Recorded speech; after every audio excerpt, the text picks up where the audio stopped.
What's up, guys?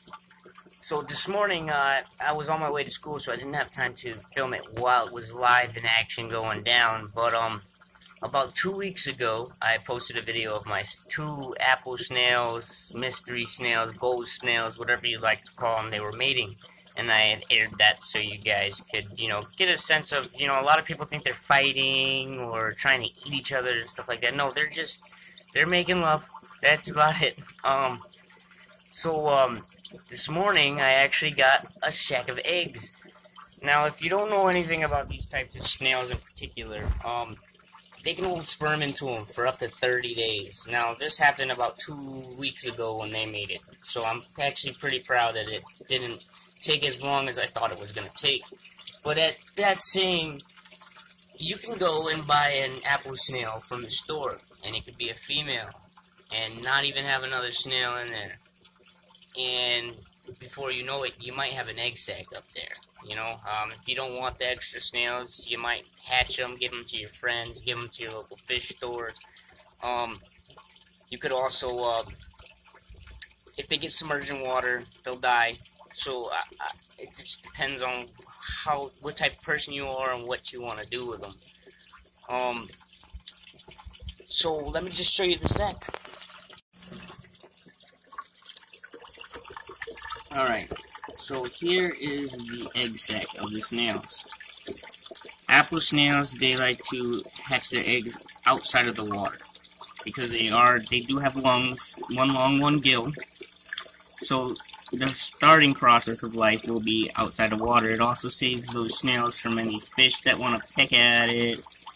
And so they'll always hatch them above the water. So if you own apple snails and you do want your snails to mate, or you might have a female and you want her to see if she's gonna lay eggs, you're gonna want to leave about 3 inches all the time empty of water from your tank. If these eggs the water touches them, they will die. If they dry out, they will die. So you want to make sure you have a cover over your tank, most of the tank, very little spots open, to make sure that they get the right humidity. You see, there's always humidity on top of my cap, which means I'm doing the right thing. It's wet, nice and covered, which means water is going fine. The heat is at a good temperature always. Now, there's a couple ways you can hack them. I'm going to do an incubation process, which I will show on this video a little bit later. Because I personally don't want my they can have up to 200 snail babies, and if they all make it, I don't want an infestation of apple snails in this tank. This is my show tank. This is all it is, different species, nobody's mating in this tank, only those 2 snails. So what I'm going to do is incubate them. I don't want a bunch of snails. But if it's you, just you can leave those eggs up there, and they'll take up to 2-3 weeks to hatch, maybe a little bit longer.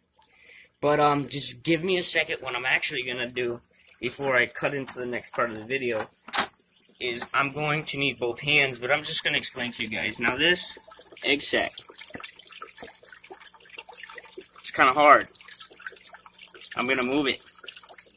Actually, I think it's a little bit too hard, so I'm definitely going to move it, and we're going to bring it over to the incubator, which is handmade.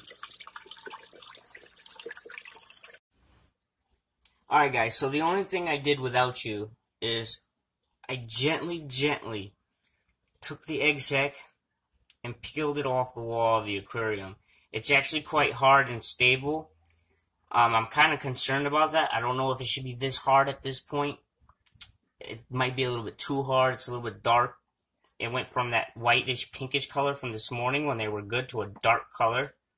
So I'm going to put this over here somewhere safe for a minute.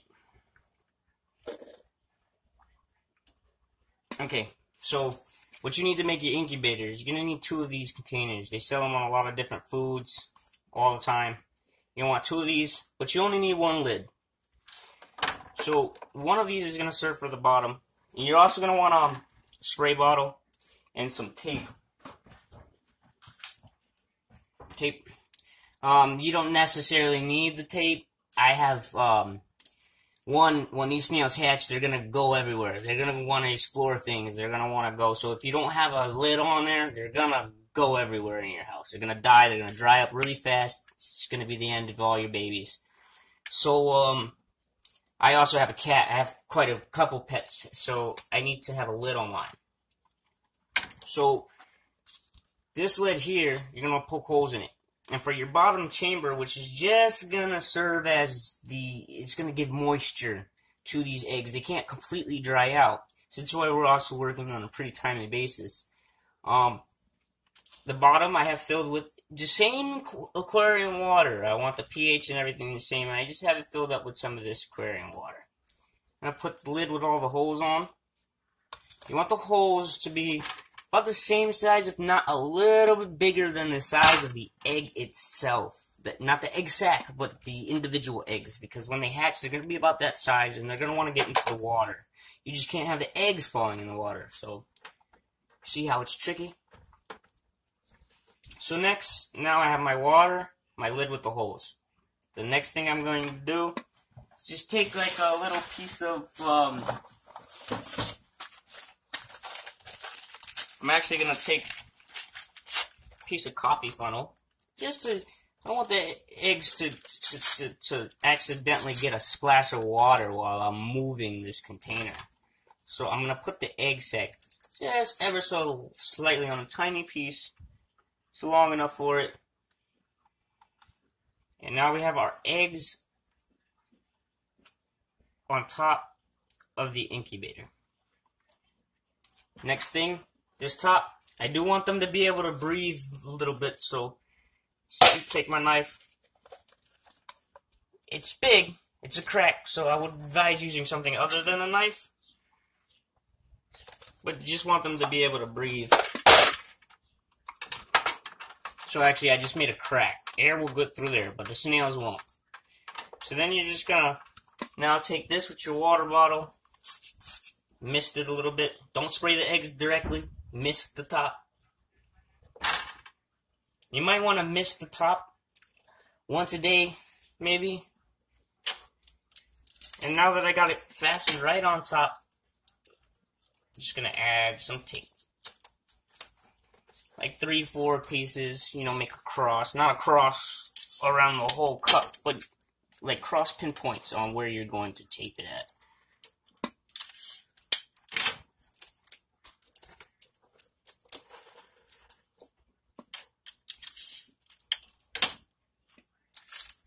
So now your egg incubator, your end product, should look like this.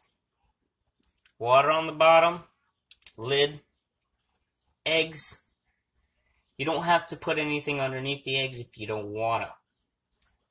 As a matter of fact, now I'm thinking about it, since the eggs were so dry, I'm going to take that thing off.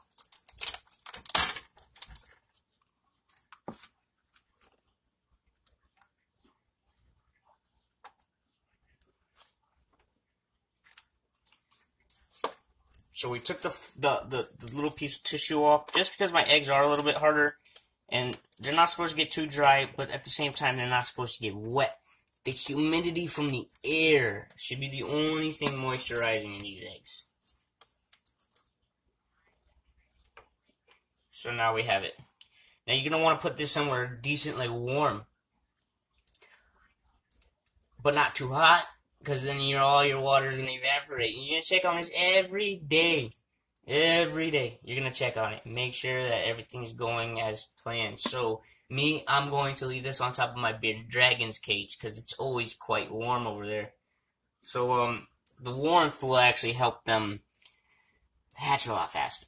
So, alright guys, this is how you make this snail incubator. This is my little version, and that's the update on my snails having eggs. So, have a good one, guys.